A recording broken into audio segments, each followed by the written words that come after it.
Good morning, everyone, and welcome to our Energy Careers and Leadership webinar for today, which is March 1st, 2024. Next slide, please. My name is Alan Rossiter, and I'm with UH Energy at the University of Houston, and I'm the organizer of this program. And again, welcome aboard. We are very much enjoying this series, and today's session, I'm sure, is going to be just as successful as the previous ones. Today, we're talking about navigating a successful career in a changing energy industry, and we'll be introducing our speaker shortly. Next slide, please.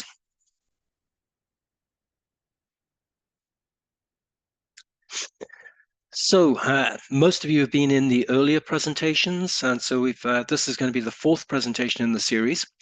We have heard great talks so far from Ray Bonato from X at Google, and from Don Victory with Energy Mentors, and last week from Sharon Nolan at Eastman.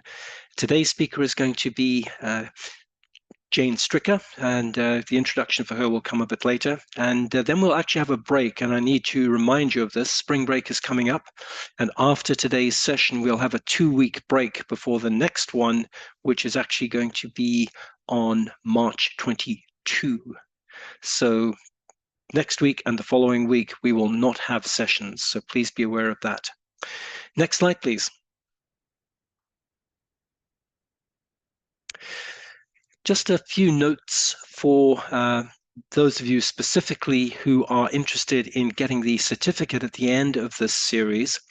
In addition to attending the webinars in person, or I should say in real time, then there are several other things that you have to do in order to get the certificate.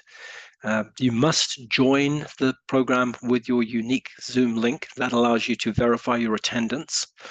You have to activate the course in Canvas, which is where we keep the quizzes, and you have to participate in at least 4 of the webinars in real time. In other words, be in attendance while we're actually running the webinar. Now, I know some people have schedule problems, and we can provide limited waivers if you have a legitimate reason for not being able to attend. But if you want to do that, then you do need to let me know in advance, because we, again, have to have ways of tracking your participation outside of real time. And you do need to complete the quizzes by before the following webinar. In general, within a week of the webinar for which you're taking the quiz. Passing grade 80%. And you will find that I put the link in the chat to the ECL website, which gives a lot of the information. All right, next slide, please. Just a little bit of etiquette for the webinar. Please stay muted with your video off unless you are a designated speaker. And if you have questions, please put them in the chat. And with that, we're about to hand over to our student moderator. Next slide, please. So today I'd like to introduce Fatima Luripur. She is the Vice Chair of Operations with the Energy Coalition and also a graduate student at Bauer College of Business. Over to you, Fatima. Hi, everyone. My name is Fatima Luripur, and I'm studying Master in Finance at Bauer College of Business, and also I'm a Vice Chair of Operations at Energy Coalition. And the next slide, please. Energy Coalition is the largest energy organization in the US, and also we have over 1,000 members on campus, and we have 8 colleges, 34 student organizations, and 30 majors. It's a bridge between students and industry in Houston. And next slide, please.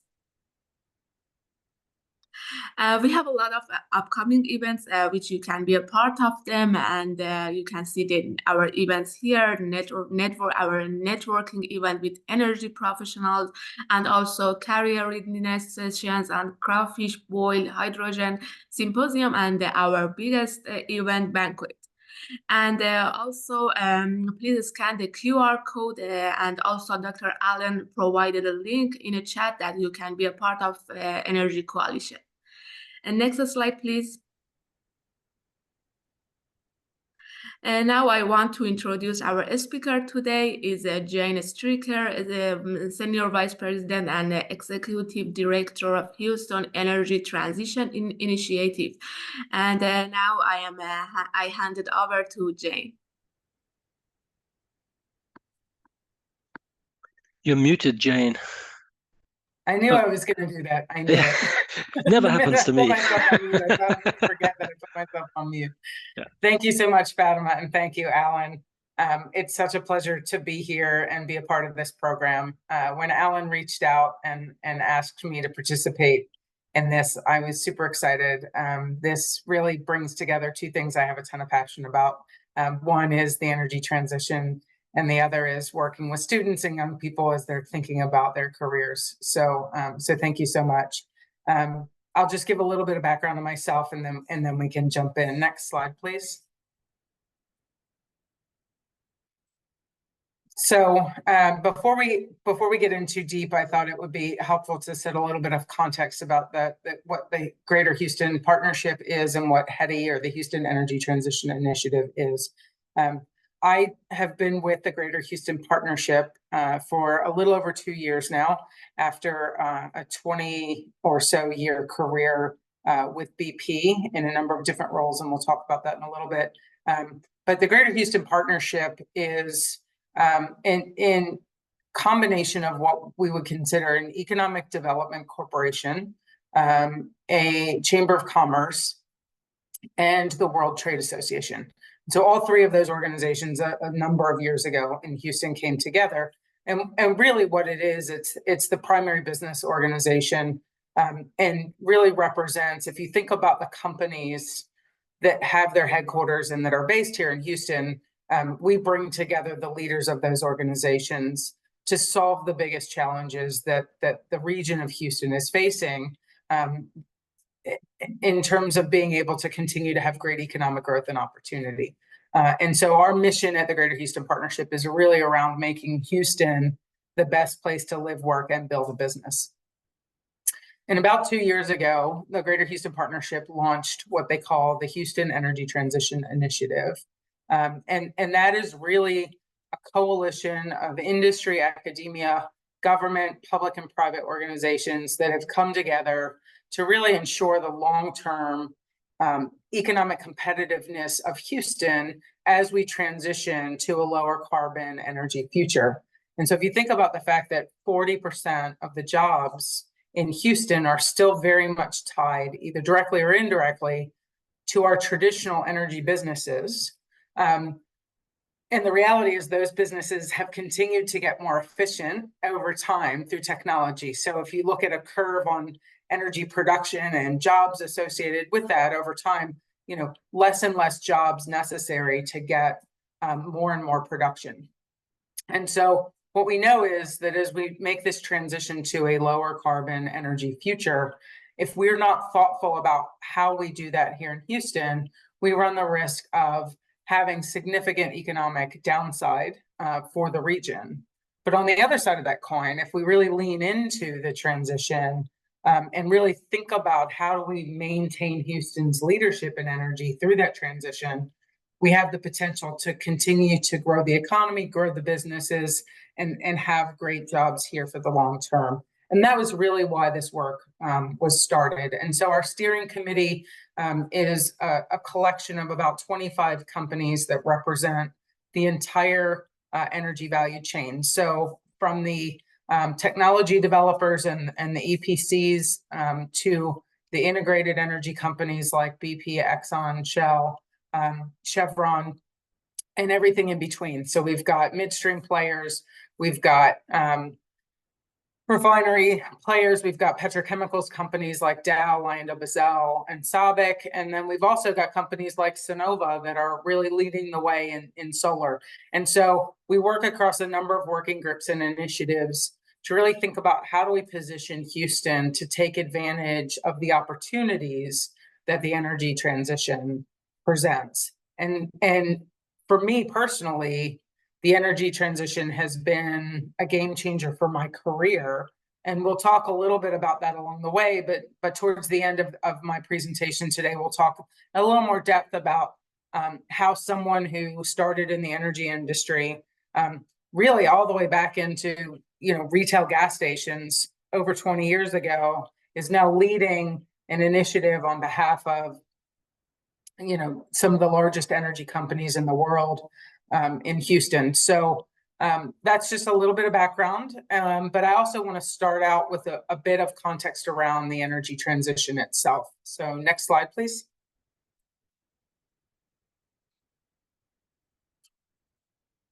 And so there are really a couple of key things that I want to share today, but I want to start with a recognition that transitions take time. And whether you're talking about energy transitions or your career transition, these things will take time, and they will always take longer than we think that they will.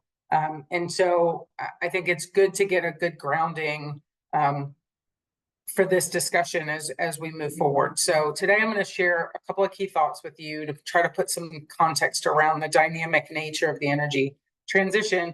And then we'll talk a little about how navigating a career in an industry that is so dynamic and on the cusp of such significant change, and how we can do that well.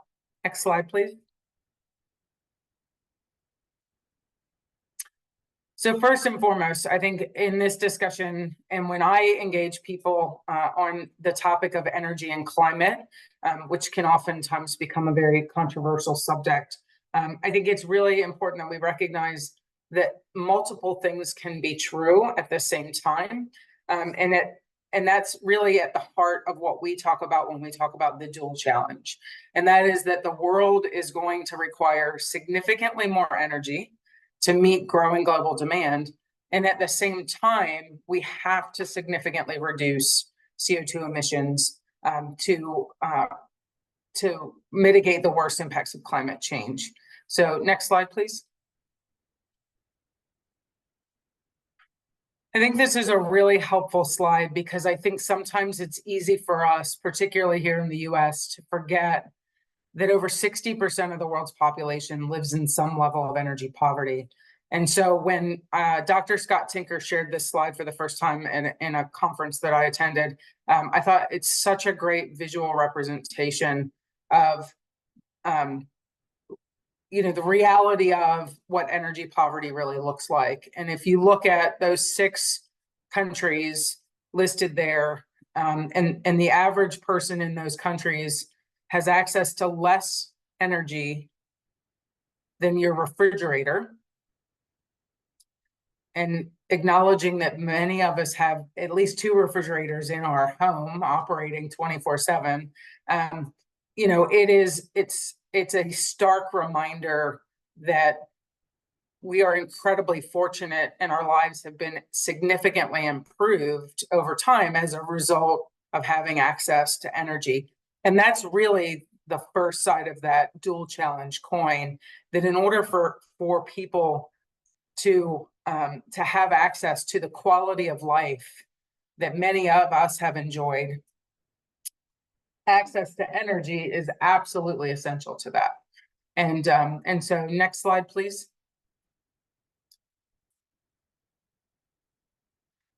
And so if you multiply that factor by the fact that we are going to see a significant population increase, that's really what's going to drive energy demand. And so if we look at, and I've picked the ExxonMobil Global Outlook, I think, it's easy to, there's a lot of great energy outlooks and global outlooks out there. BP does a really great one. ExxonMobil does a really great one. So none of them will be right, but all of them will give a good sense of where things are headed. And so the global population is expected to rise by as many as 2 billion people by 2050. That's a 25% increase in the world's population. And in addition to that, we know that improved living standards really go hand in hand with access to affordable energy. And so as developing regions around the world seek to improve quality of life and grow their GDP, energy is a key to unlocking that prosperity and that growth. And so The light blue above the line really represents those places in the world that are the developing regions, and those are going to grow.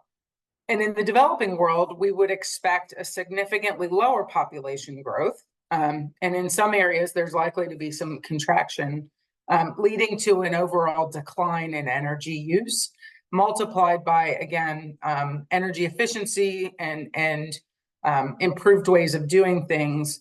So that's where this picture comes from. But the reality is the growth on the developing nation side is going to be significantly greater than the reduction in energy use in other parts of the world. So next slide. And so as a result, what we'll see is that the energy mix is going to continue to change, but it will grow in every scenario.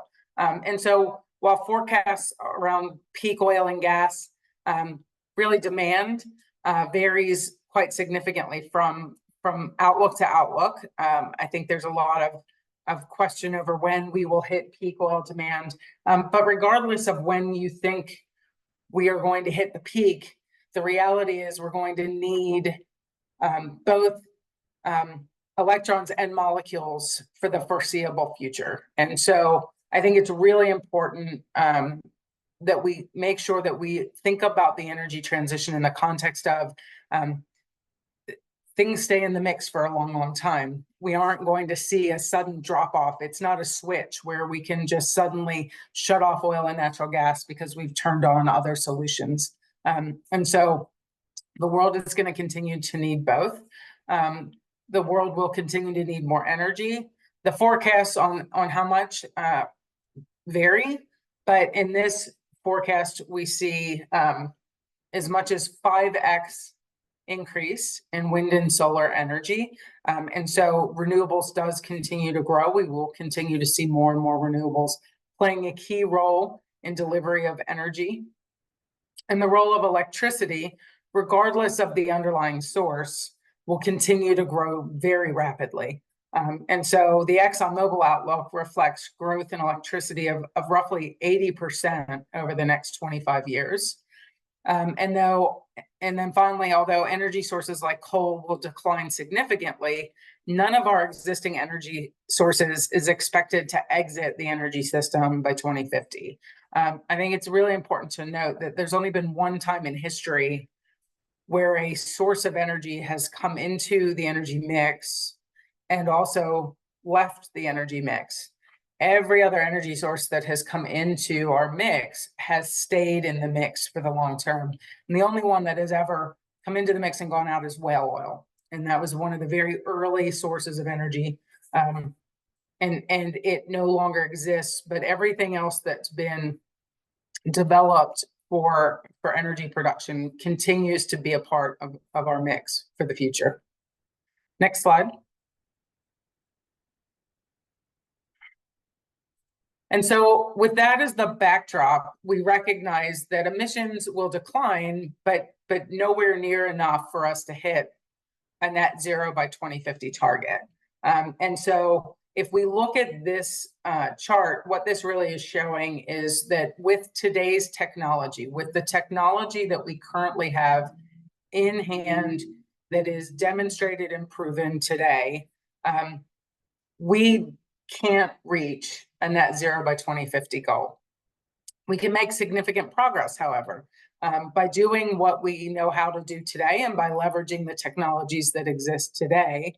We could make as much as a 25% reduction in overall emissions globally by 2050, which is significant. So I think just thinking about that for a moment, if we only did what we have access to today, it gets us a quarter of the way there. And so growth in electrification and renewables is really only going to be part of the solution. It's critical that we're innovating and developing new technologies and solutions in order for us to really achieve those long-term deep decarbonization goals for our future. Next slide, please. And so in the context of all of that, the reality is energy must evolve, much like the rest of us. We all have to evolve the way that we're thinking about this industry and how we will continue to develop and deliver energy in the most efficient way possible so that it allows us to meet both of those challenges of more energy for the world, but with significantly reduced emissions. Next slide, please. And doing that's going to be expensive. This study from Bloomberg shows that we will need to be spending roughly $4 to $7 trillion per year in order to achieve net zero. And so if you look at what we have been spending to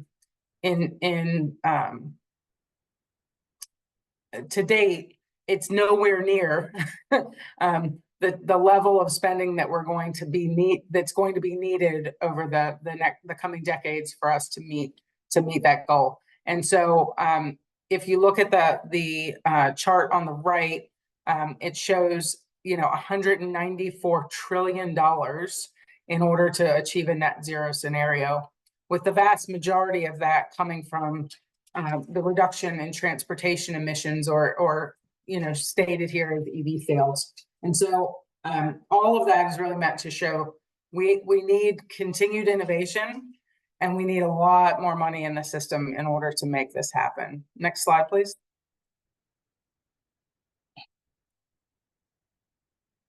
And in 2023, we saw a record $1.8 trillion of investment, and across the board in a broad range of sectors, each of them really seeing significant growth over previous years. Venture capital, $24 billion in energy startups across all of these technology areas. And the largest sector for spend was in electrified transport, recognizing that transportation emissions are the largest challenge for us to face. It's good to see that there's been a lot of investment into that sector. And then finally, the US share of that investment was roughly about $303 billion. With the number one spend area in the US of investment in 2023 came actually from China. And most of that around electrification of transportation as well. And so if you think about 1.8 trillion against a needed budget of 4 to 9 trillion, or 4 to 7 trillion, there's a lot of gap there that we need to make up. Next slide, please.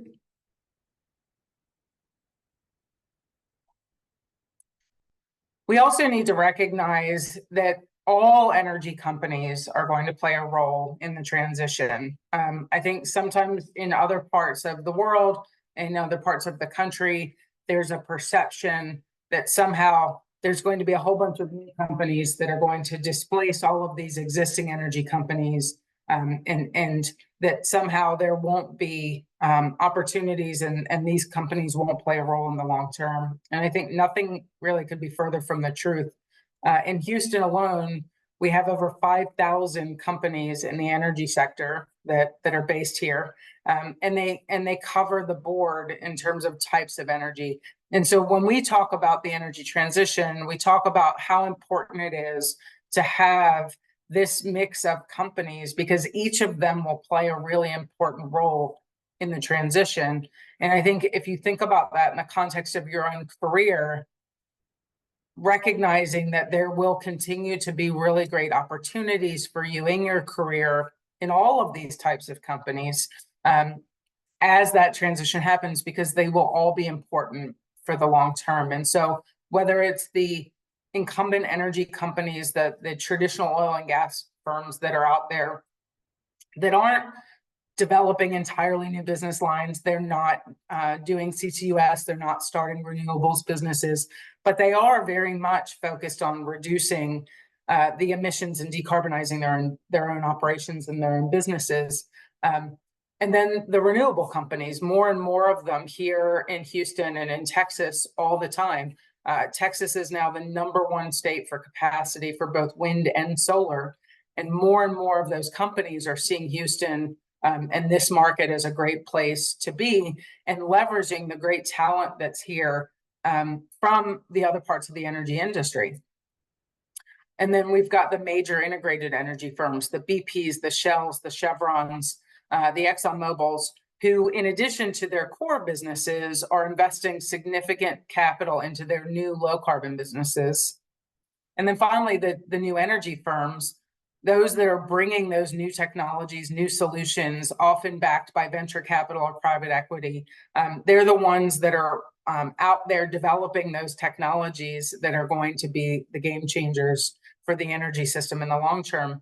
And then at the bottom, you see supply chain companies and service companies, whether they're supporting and servicing traditional energy businesses today, all of them are thinking very much about how do they leverage their capability, their assets, and their capacity and their talent to support a changing industry. And so a huge amount of dynamic change happening within this industry right now in thinking about how do I position my company to be able to take advantage of the opportunities that the transition will bring. And I think, each of us in our careers has to think about the same thing. Where is this industry going to be, 5 years from now, 10 years from now? And how do I start to think about my opportunities in that industry in the future? Hey, Jane, if I can just interject something here, a question for you, which actually goes back a couple of slides, but I'll just mention it here because it sort of ties in with the current slide too. I think you were showing in an earlier slide that the biggest area where there's been money coming into the system is electrification of transportation, or at least decarbonization of transportation.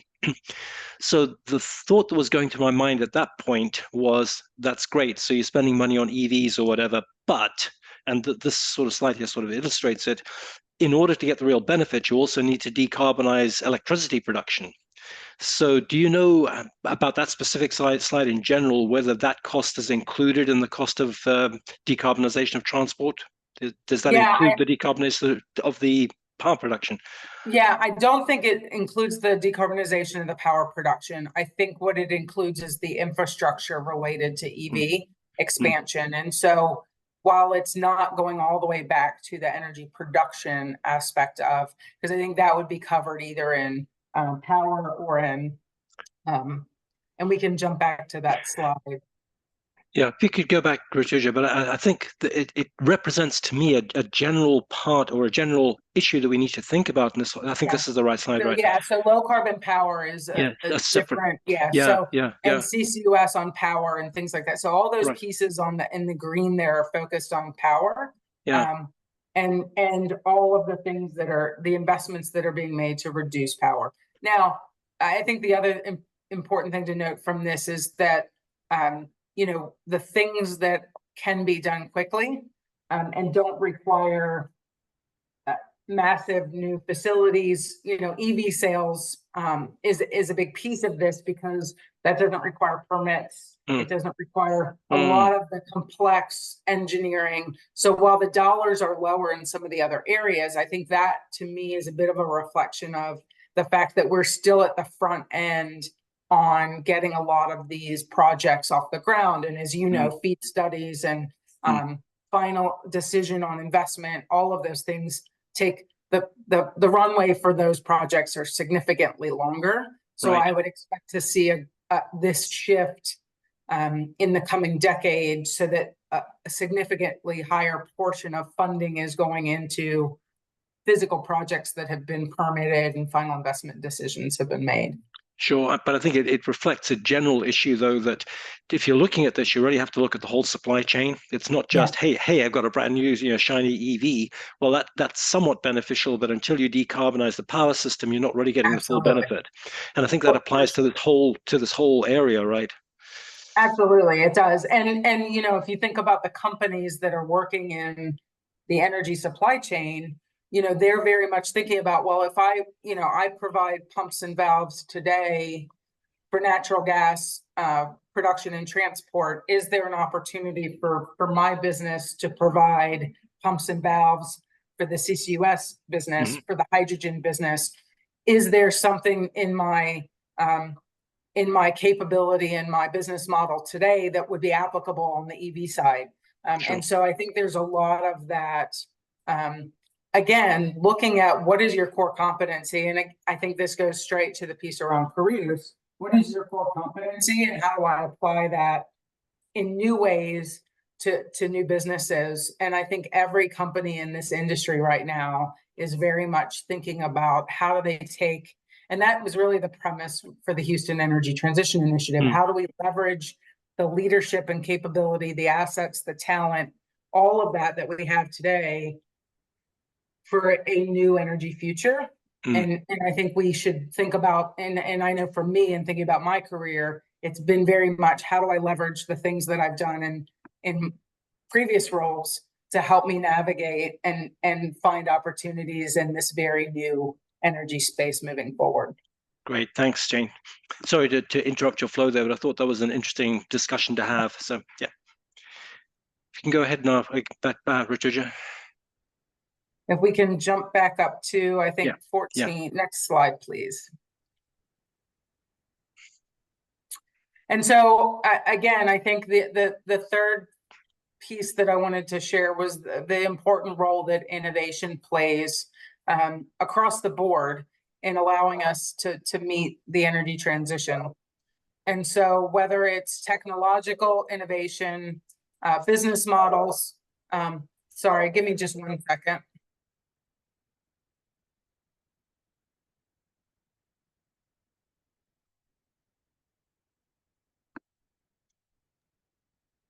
Any other day, the dogs are sound asleep, but today they're going to bark. Sorry for that. So I'd say, you know, innovation is key, and it's not just about the technological innovation. I think we think about technology when we think about innovation, but it's also about business models and financial approaches. So next slide, please. So thinking about technological innovation, you know, we sort of think about it in 4 key buckets, whether it's thinking about innovation and decarbonization with technologies like CCUS or clean hydrogen, methane reduction strategies and technologies. E-fuels is becoming a really interesting area to decarbonize our transportation sector as well as our power sector. And then sustainable aviation fuels. So decarbonization of all of those different areas, energy efficiency. So, you know, whether it's digital technologies, artificial intelligence, the reality is data systems are going to have a huge impact on our energy system in the long term. And so we have to find ways to do all of those things more efficiently. And how do we leverage digital technologies and AI and blockchain to really help us get more efficient in the way that we produce and distribute energy. Energy storage, this is really a huge opportunity, whether we're talking about EVs, but more importantly, utility scale batteries. Our ability to really get the best out of renewable energy sources like wind and solar is if we can store that power when it's being produced and use it when it's not. And so being able to really develop technologies to allow for utility scale batteries, as well as this idea of distributed power plants. How do we get power closer to its use rather than having to do transmission lines across broad swaths of area, and being able to get that power closer to the user. And then finally, electrification. So whether it's EVs or getting more renewables into the grid, all of that focus on how do we get electricity to replace molecules in more places is sort of a key. One of the really exciting areas I think is geothermal. There's a Houston-based geothermal company, if you're not familiar with it, called Fervo Energy. They started in a lab in Stanford University just 7 years ago, and since that time have actually produced an active geothermal project and are providing power to a Google data center in just 7 years. And so really exciting to see how some of that innovation is playing out. Next slide. But it's not enough to just innovate in the technology. We also have to really think about business model innovation. Customers are demanding new solutions. They really want to see progress towards meeting our net zero goals. And companies have to continue to evolve and innovate in order to meet those customers' expectations. And one way that they're doing that is through new partnerships that can help them reach scale faster. And other examples of interesting business model innovation are things like the government funding through the IIJA and the IRA. Those policies, those new laws have provided a lot of funding and forcing new relationships almost to be able to take advantage of that funding. And all of those are designed to help create more demand in the marketplace, to create faster supply development, and ideally to get all of those solutions to scale faster. So while I think back over my career at BP, there was a tendency to sort of do everything internally, figure it all out, do your business. Everything was owned and operated, and except in certain circumstances. I think there's a much broader desire to look at new business models. How do we create win-wins? How do we put supply and demand together to create solutions for the future? And so I think that really is creating a lot of really interesting opportunities as well. And then next slide, please. And then finally, investment innovation. I think, when I first started into this role, I don't think I really understood how hard it was for a new technology to get to scale, or for a startup company to get to scale. And I used to think the valley of death was just one valley, and you were either successful or you weren't. And so I think this chart is really intended to show that at different points throughout the process, there needs to be different types of funding and different investment models that can help these new solutions, these innovations, clear each of these different gaps and make it up to scale. And the reality is, unlike innovation in the digital world, innovation in the energy world is expensive. It's hard tech. It's building physical plants. It's building technologies. And so what worked for the digital realm, the digital sector, in terms of venture capital, and then you de-risk it, and then you get private investment, and that model needs to continue to innovate in order for us to be able to de-risk new technologies and to help those technologies reach a point where they can be scaled by the big companies. I think there's sometimes this simplified view that a startup's going to create a technology, and the BPs and the Exxons and the Shells of the world will just take those technologies and move them. There's a lot of steps in between before a BP or an Exxon, who's really good at executing a project, is ready to take on an entirely new technology and integrate it into their business. And so finding ways to connect all these different parts along the way is really important, and innovating the way we do investment to enable more of these new solutions to reach scale will be critical as well. Next slide, please.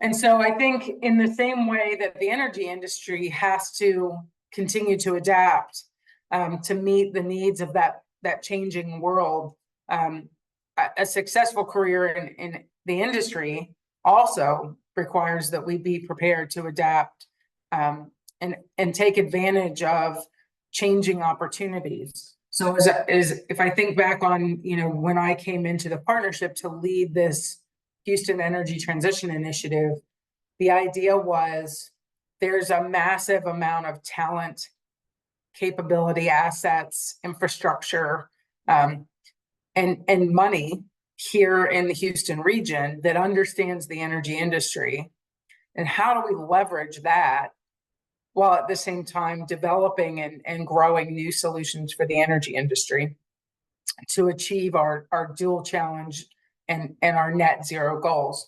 And I think, you know, adaptability is really the key element of that. Next slide, please.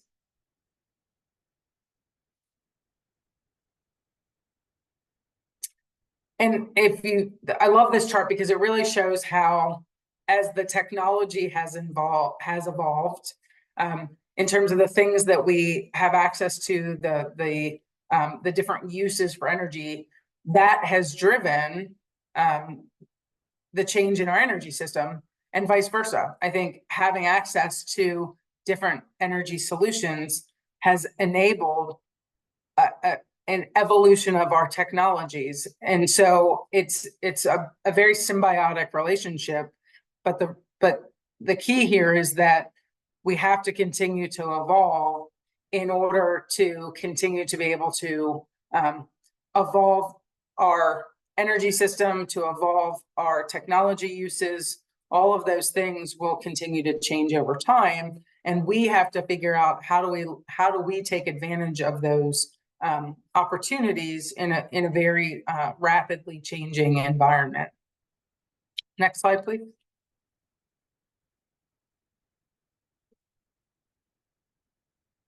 And so for me, the key really is adaptability. And, you know, it's about having the capacity to change directions, to adjust, and change your purpose to a certain extent to suit changing conditions.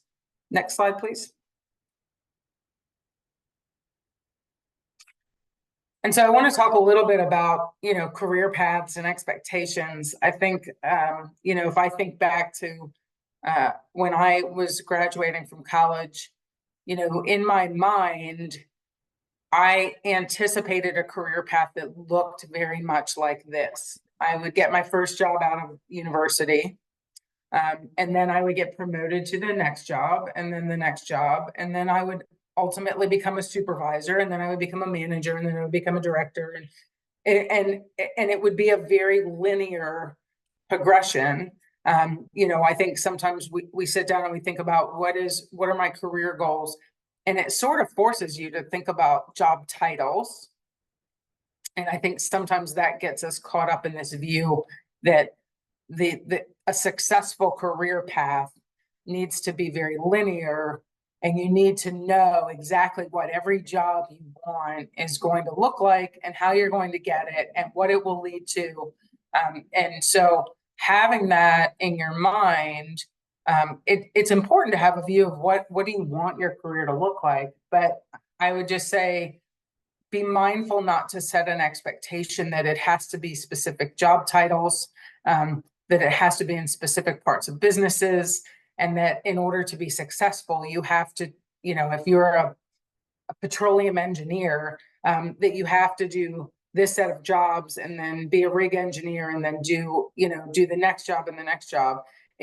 It certainly, for the vast majority of people that I have worked with in my career, it has seldom looked like this. And it is easy to miss opportunities that come your way if you're only looking for the opportunities that fit into that very specific pathway. And so if we go to the next slide.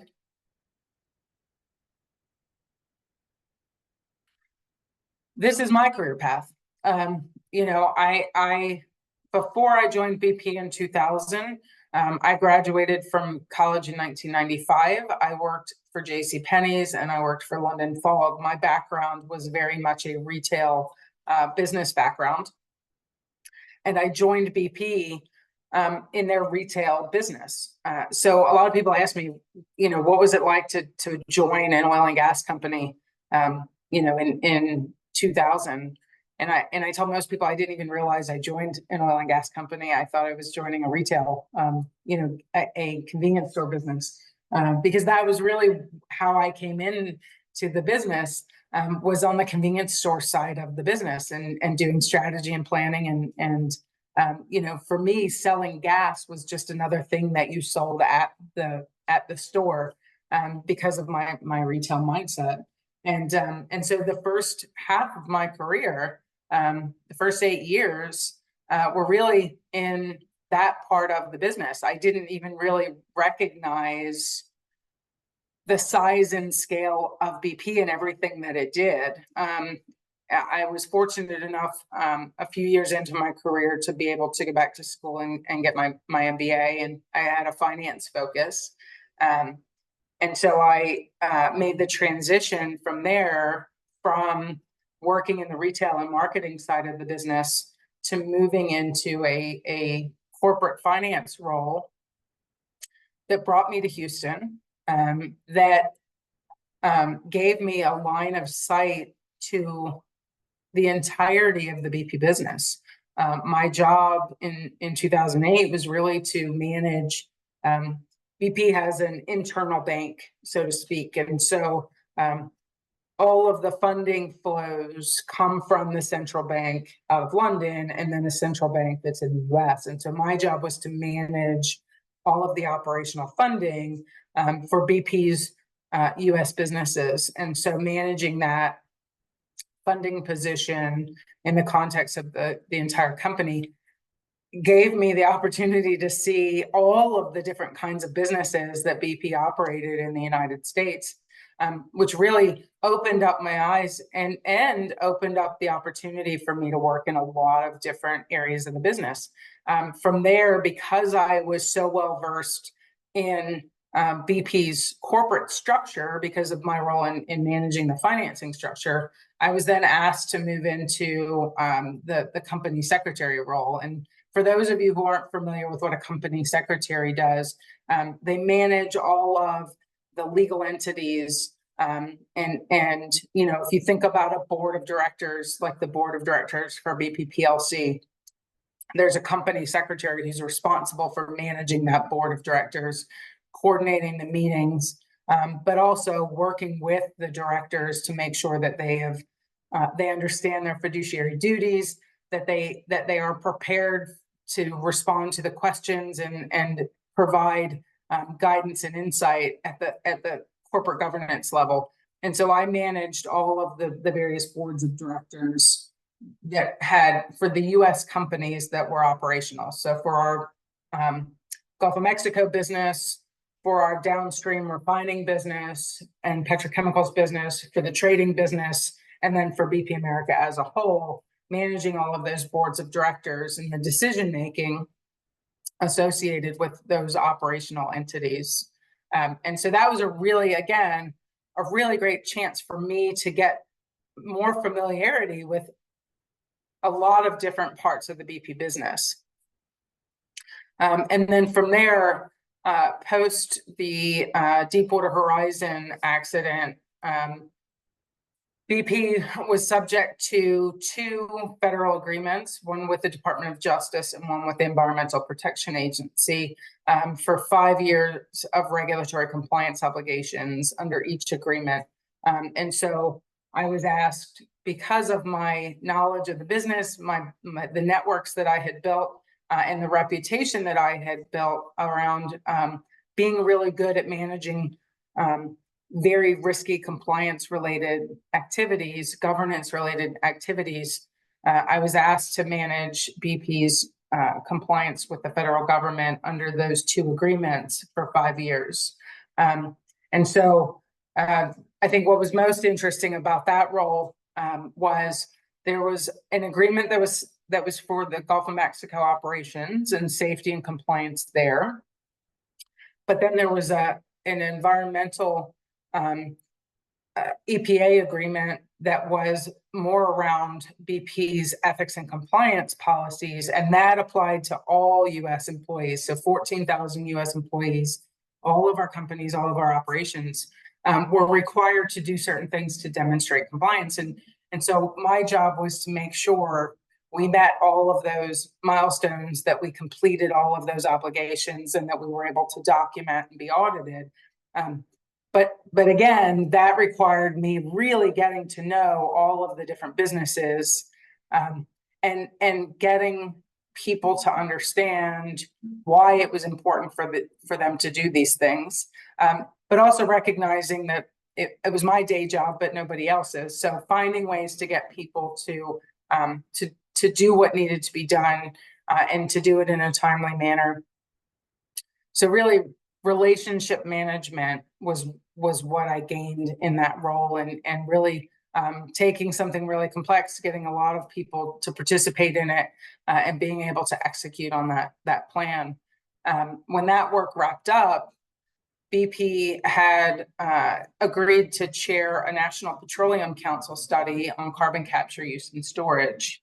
And so one of the very senior leaders at BP tapped me on the shoulder because I was finishing up the regulatory compliance job and said, hey, here's a new project for you to manage. Can you go figure out how to write this report? And so I didn't even know, honestly, what CCUS was. I had to go look it up. But again, that was the door opening to an entirely new career, leading energy transition, that I've been able to do at the partnership now.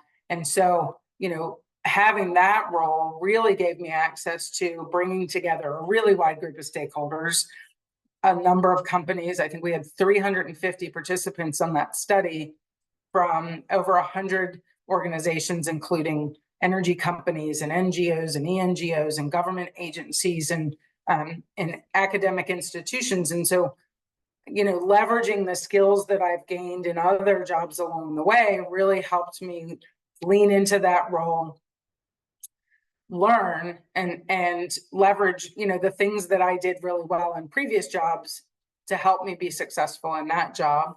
And then from there, created new opportunities for me when BP launched its reinvent strategy and really leaned into the energy transition. I was asked to manage BP's partnership with the city of Houston to help them implement their climate action plan. And then ultimately, when this role at the Greater Houston Partnership was created, I was sort of a natural fit. And there were a number of folks at the partnership, board members from the companies that I had worked with on the NPC study, that said, Jane would be really great for this because she knows all the players, she understands the energy transition. And so, if I think about, sometimes it's hard for me to think about the fact that my career went from running gas stations in Baltimore to running the energy transition for some of the largest energy companies in the world, in the energy capital of the world. I don't think that I ever would have said to you, that's the job that I want. I don't think there's any job on that chain other than the first two or three that I really would have said, oh, I really want to do that. I don't, many of those jobs didn't exist at the time when my career was starting out. And most of them, I wouldn't have known what they were even if they had existed. And so I think the lesson learned for me in that was really, how do you take the things that you do really well and leverage them to grow into new areas of your career? And so if we jump to the next slide, I think what the overarching theme on all of that is really around a growth mindset. I was asked to take on roles that I didn't know what they were. I didn't know if I was actually going to be any good at them. And so being willing to stretch yourself and have that growth mindset of saying, I don't have to be good at that today, but I know what my values are, and I know what my capabilities are, and I know that I can figure that out. I know that I can try that, and I know that I can learn and develop and really take advantage of the opportunity. And sometimes that means that you're going to fail. But being willing to say, hey, I'm not sure I fully understand. I mean, I got asked to take on the NPC study on CCUS, and And I had to go ask people, I don't understand what CCUS is. I don't understand what this technology does. And there's a bit of humility in that, but I think it's really important. Sometimes we feel like we have to think we have all the answers, but being willing to ask questions. I get a lot more support and a lot more help from people if I'm honest about what I don't know.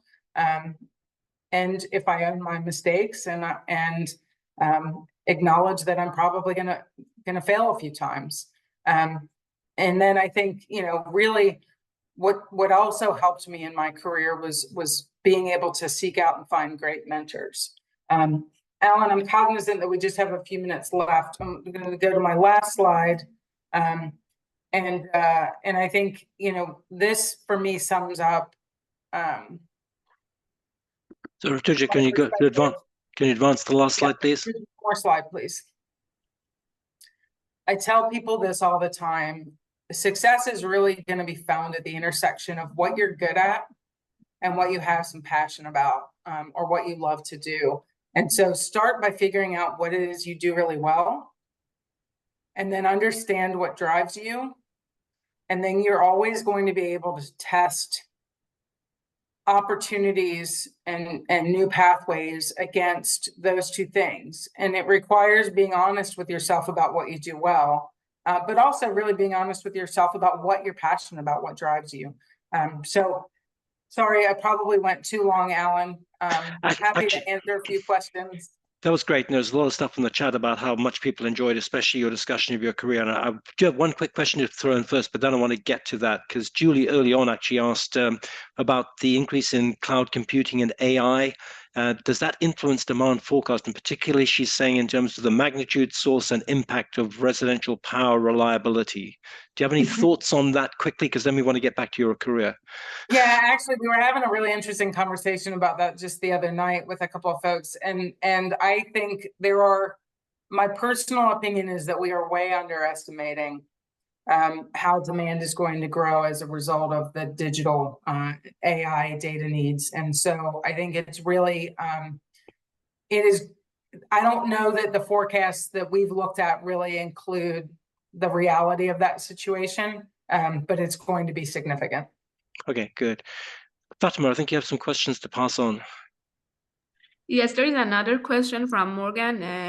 Is currently an accounting and supply chain major. As a person interested in the energy industry, how Morgan can gain experience and insight to the more scientific side of the industry, for example, better understanding the carbon transition?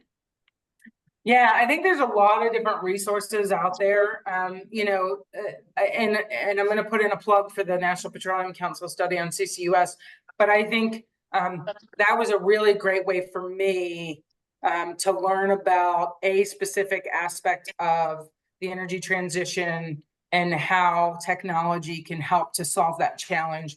It gives a really good grounding in the executive summary and in the first couple of chapters on the dual challenge, what we need to do to be able to solve it, and what technologies are going to be really critical. So I think there's a lot of different resources out there that can help you understand studies, reports, and others that really can help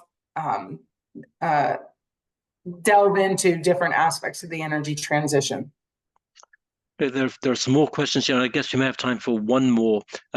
You noted in your bio there, in fact, that you had the MBA, and that obviously affected your career path. But here's a related question. How were you able to manage a company secretary role at BP without a law degree? Yeah. Did you have to take courses to catch up on that? Yeah, no, actually it was interesting because I'm the only in the history of the company, the only person who's ever been in that role that wasn't a company secretary or that wasn't a lawyer. My boss was a lawyer, so that was one benefit. So my boss, who was in the UK company secretary's office, was a US lawyer and had been in the role prior to me. I would also say that I had Delaware counsel on retainer to help me with the very specific legal issues associated with being the company secretary. but it's not essential if you've got the right team and resources. I had a great team of paralegals. I had a lawyer on my team. And so, but understanding what you know and what you don't know in that situation is incredibly important. Because you don't want to wade into things that have very specific legal implications. And I think you also made a comment along the way about several steps in your career where relationship management was really the issue. So how do you actually interact with people? And I have to say, as somebody with a tech background, that's kind of something I've had to learn. You tend to think it's all about equations, but in the end, it's for not sure. always.